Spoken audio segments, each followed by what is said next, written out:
kuko biri konse ibibazo birarutana.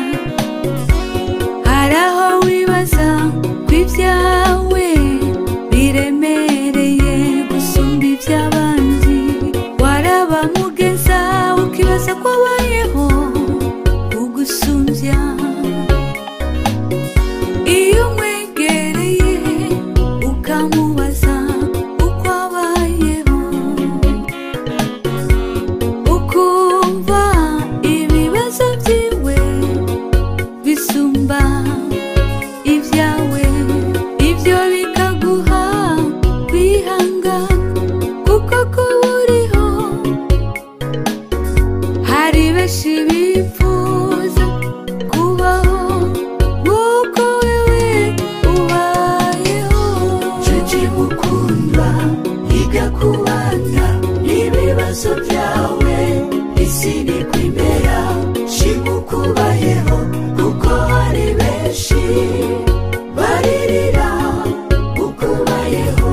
Nshuti mukundwa, iga kubana n'ibibazo byawe, isi ni kwimera, shima uko ubayeho kuko hari benshi baririra uko ubayeho.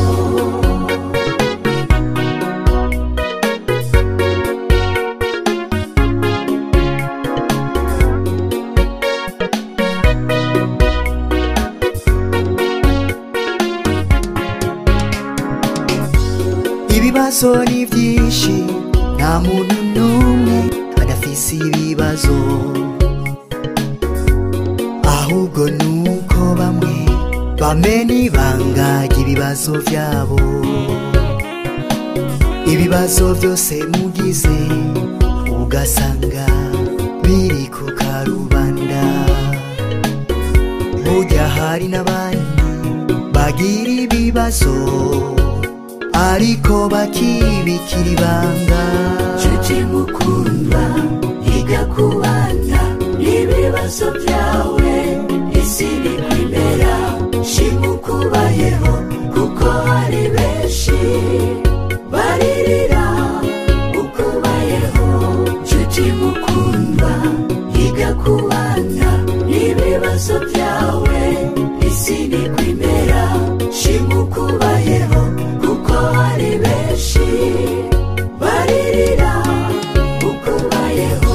Nshuti mukundwa, iga kubana n'ibibazo byawe, isi ni kwimera, shima uko ubayeho kuko hari benshi baririra uko ubayeho.